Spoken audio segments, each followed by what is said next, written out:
Hello दोस्तों, आप सभी को मेरे यूट्यूब चैनल पे स्वागत है। आज हम औसत सेवन काल के बारे में विचार करेंगे। अक्सर मैं ये देखता हूँ कि जब भी कोई आप ड्रग लिखते हैं, इवन दो आप दीपन ड्रग भी जो है वह कहते हैं कि 2 गोली सुबह और 2 गोली शाम को खाना खाने के बाद। तो दीपन ड्रग यदि आप दे रहे हैं जिसको भी भूख लगाना हो जो है वो खाना खाने के बाद क्या कार्य करेगी वो मेरी समझ से बाहर है। पहली बात, जो आपका ये सिस्टम है BD TD SOD, ये जो आपका एलोपैथिक सिस्टम है, पहले आपको इसी को हटाना होगा। आपको देखना होगा आप जो ड्रग सिलेक्ट किए हैं वो कैसे कार्य करेगी और कब कार्य करेगी, जिसको कि हम औसत काल कहते हैं। तो सुबह का जो 6 बजे और शाम का 6 बजे दिन भर में सुबह का समय होता है वह कफ दोष के प्रभाव में होता है, और दोपहर का समय जो होता है वह पित्त दोष का होता है, और शाम के समय का जो दोष होता है वो वात के प्रभाव में होता है।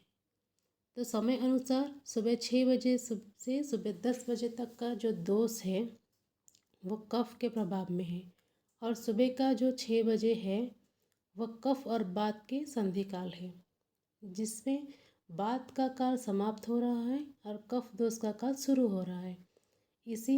इसी दो संधि काल में हम वात और कफ दोष के लिए चिकित्सा दे सकते हैं। यह काल जो है वह यकृत पर कार्य करने के लिए भी उपयुक्त है। यकृत जो है अग्नि संस्था के प्रधान इंद्रिय है।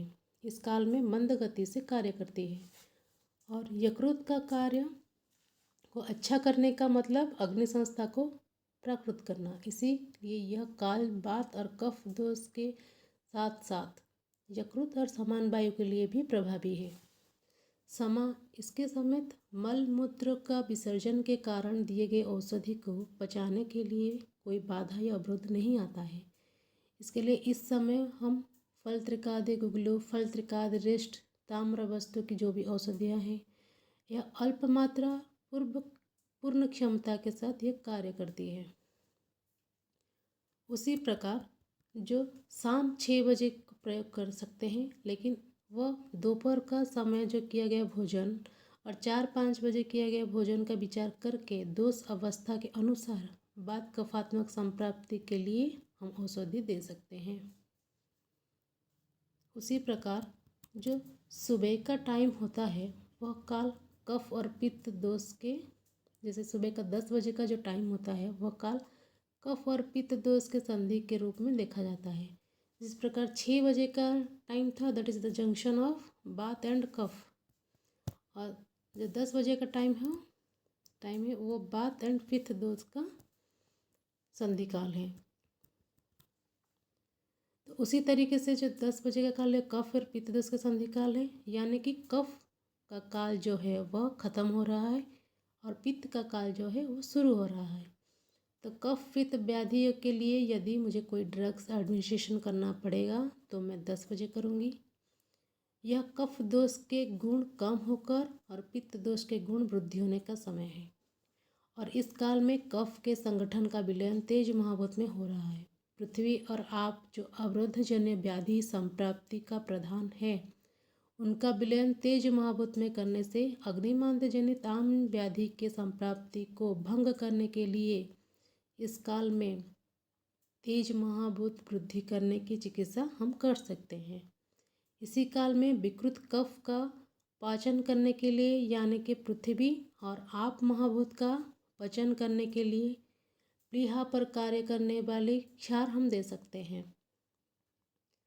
तेज महाभूतों को प्रकृतिस्थ करने के लिए यथा रक्त धातु को सामावस्था को प्राप्त करने हेतु प्लीहा के लिए अन्य योग भी हम उसी समय दे सकते हैं। दोष संधि काल होने के कारण पित्त समन या वृद्धि करने वाली जो भी औषधियाँ का हम उपयोग कर सकते हैं।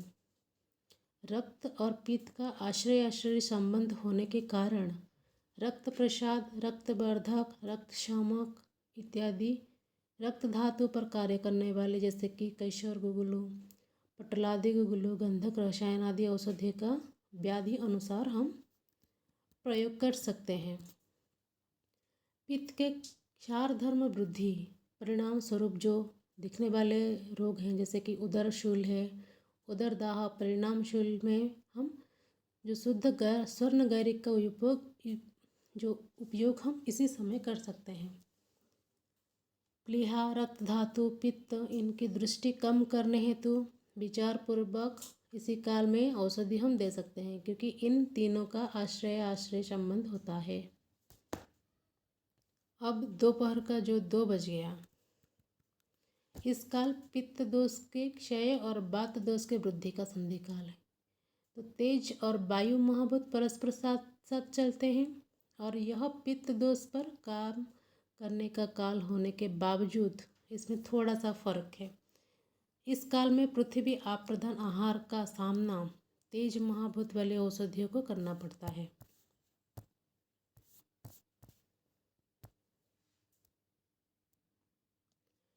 तो व्याधि बल अगर अधिक होता है तो 10 बजे दिए गए औषधि मात्रा का प्रयोग जो वह 2 बजे कर सकते हैं। उदाहरण की दृष्टि से जैसे प्लीहा दृष्टि हुई है तो आप जो प्लीहा की डोज 10 बजे आपने दी थी, वही प्लीहा दृष्टि को ठीक करने के लिए आप 2 बजे भी दे सकते हैं। इसी प्रकार यह काल मूत्रपिंड पर काम करने के लिए उपयुक्त है। सार कीट का वाजन भी हो रहा है। समान वायु, मूत्र व स्वत इनका विचार करके जैसे गोक्षरादि आदि औषधियाँ हैं, इनका प्रयोग हम इसी समय पर कर सकते हैं। तो अब समान वायु, मूत्र व श्रोत इन सब का विचार करके गोक्षरादि का ये हम प्रयोग कर लें। अब जो 2 बजे से 6 बजे तक का काल है, वह बाद काल मल मूत्र निष्क्रमण काल के लिए उपयुक्त मानकर हम यह औषधि 6 बजे भी दे सकते हैं। व्याधि संप्राप्ति, उदर परीक्षण और यकृत प्लीहा मूत्रपिंड दृष्टि अनुसार देने का योजना का क्रम जो है हम इससे प्राप्त कर सकते हैं।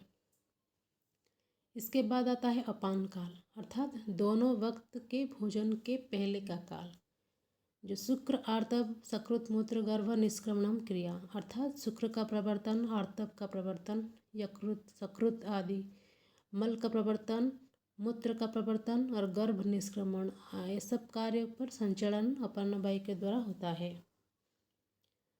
इन सभी भावों का धारण और निष्क्रमण विशिष्ट काल में करना अपान वायु क्षेत्र में होता है।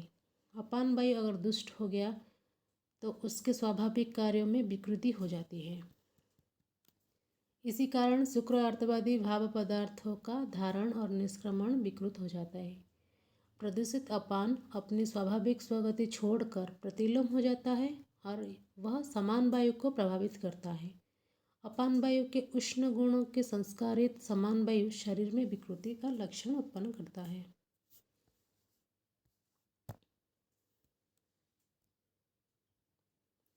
तो इसी कारण समान वायु प्राकृत करने के लिए अपान वायु को अनुलोम गति प्राप्त कराना अत्यंत आवश्यक होता है। अपान वायु की दृष्टि कितनी है वह विचार करके व्याधि अनुसार हम औषधि का योजना करते हैं। अगर हम स्त्रियों में होने वाले व्याधियों का विचार करें तो गर्भाशय की व्याधि की संप्राप्ति हेतु इस काल का विचार हम कर सकते हैं। और इसी प्रकार पुरुष में शुक्रभ स्रोतों में संबंधित व्याधि, प्रोस्टेट एनलार्जमेंट, इन व्याधियों में संप्राप्ति हुई इस काल पर हम औषधि दे सकते हैं। अब आता है समान काल। तो समान काल का मतलब भोजन के मध्य में औषधि की योजना करना। समान अग्नि समीपस्थ कोष्ठ चरति सर्वदा। समान वायु में हम इसी काल में औषधि का योजना कर सकते हैं। समान वायु जठराग्नि के समीप रहती है। अग्नि को प्रदीप्त रखने के लिए वह वायु अत्यंत आवश्यक होती है। आहार पचन के लिए मार्ग अर्थात आमाशय, ग्रहणी, पक्वाशय, इनमें विकृति निर्माण हो जाए तो वह इस काल में हम औषधि का प्रयोग कर सकते हैं। पक्वावस्था से पहले का चरण, पक्वावस्था का जो पहला पाक होता है वह मधुर पाक होता है और जो द्वितीय और तृतीय अवस्था पाक में क्रमशः पित्त और वात की उत्पत्ति होती है। इसलिए इसको ध्यान में रखते हुए हम अजीर्ण, अम्ल, पित्त, ग्रहणी, अतिसार आदि प्रवाहिका, उदर मल स्तंभ, इन जैसे व्याधियों में हम समान काल में औषधि का प्रयोग कर सकते हैं। और इसी प्रकार उदक स्रोत संबंधी व्याधि के संप्राप्ति भंग करने के लिए भी हम इसी काल का विचार करके औषधि को दे सकते हैं। अब इसके पश्चात आता है ब्यान काल।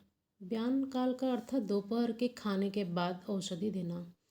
ब्यान वायु में अप्रतिघातक गुण, जैसे कि अप्रतिघातक माने किसी भी प्रकार का बाधा या आगमन उत्पन्न ना होना, यह जो है आकाश वायु का कार्य, प्राकृतिक कार्य करता है। और ब्यान वायु जो होता है, क्योंकि रक्त संवहन करता है और रस रक्त संवहन के लिए उनको अप्रतिघात आने की, रास्ते में किसी भी प्रकार का रुकावट या अवरोध ना होना, उसके संचार में जो है वह बाधा उत्पन्न करता है। क्योंकि इसका संगठन आकाश महाभूत से होता है। आकाश मतलब कोई भी विरोध ना होना, अपनी गति के कारण रस रक्त वहन करने का काम भी ब्यान वायु करता है। अपनी गति और कृत्स देहचर्या यानी कि संपूर्ण शरीर में गमन करना। तो हमने कृत्स देहचर्या अपने गुण के कारण ब्यान काल में दी गई औषधि शरीर में इच्छ स्थान पर शीघ्र जाकर अपना काम करती है। यह काल पित्त काल है। इसी कारण ब्यान वायु पर पित्त के उष्ण और तीक्ष्ण गुण का प्रभाव भी होता है। इसी तरह से ब्यान वायु का सक्षम भी बढ़ जाता है। तो मांस धातु के आकुंचन प्रसारण प्राकृत करने हेतु कुछ उन्मीलन निमिष व्याधि कफ आम मेद कारण श्रुत अवरोध बंध्यत शुक्र अल्पता रस धातु बंधन बंधत्व संतर्पण आदि के लिए हम इसी काल में औषधि का प्रयोग कर सकते हैं। अब आता है उदान काल। स्थानम उदानम नाभि उर कंठैव च वाक् प्रवृत्ति प्रयत्नम ऊर्जा बला बन स्मृति क्रिया। उर स्थान कंठ नासा नाभि और मुँह सन्मोह श्रोत मनोभव श्रोत, यह उदान वायु के कर्म क्षेत्र है। रात का खाना खाने के बाद यह औषधि दी जाती है। जब यह औषधि दी जाती है तो इसे उदान काल कहा जाता है। तो शरीर का प्रयत्न और ऊर्जा इन दोनों के उदान वायु प्रवृत्त करता है। शरीर बल और मानस, इन पर भी उदान वायु का प्रभाव, शरीर बल जो और मानस बल जो भी है, उदान वायु का प्रभाव इसी में होता है। अब शरीर का बल किससे संबंधित रहता है, यह कैसे पता चलेगा? जैसे कि इसे पता कैसे चलेगा, ये मांस धातु से। और उदान बल तो इसीलिए मांस धातु पर कार्य करने वाली औषधि का योजना हम इसी उदान काल में कर सकते हैं। जैसे कि मांस पाचक, मांस वृद्धिकर और मांस धातु अग्नि, ये पर काम करने वाले उपयुक्त काल होता है। उदान काल में तेज महाभूत होता है और उदान वायु का वर्ण पर भी प्रभाव होता है। वर्ण और तेज परस्पर अवलंबी, इसी वजह से त्वक विकार में हम उदान काल भी औषधि दे सकते हैं। उदान वायु वाणी उद्गार इन पर भी कार्य करता है, जो कि क्या मणिपुर चक्र का अधिष्ठान है। वह भी काल मणिपुर चक्र, तेज महाभूत और उदान वायु, इन सब का बहुत निकट संबंध है। तो रक्त धातु, मांस धातु, पूष धातु, तेज धातु, इन सब में व्याधि के अनुसार विचार कर हम रक्तपाचक औषधि, मांसपाचक औषधि, त्रिफला गुगलू, मेदपाचक, स्वर्ण गैरिक आदि औषधि का प्रयोग कर सकते हैं। अब आता है स्वप्न काल। स्वप्न काल माने सोते समय। ऊर्ध्व जैतुगत व्याधि, मस्तिष्क अर्थात मज्जा संबंधी व्याधि, मन संबंधी व्याधि में हम इसी काल में औषधि प्रयोग कर सकते हैं।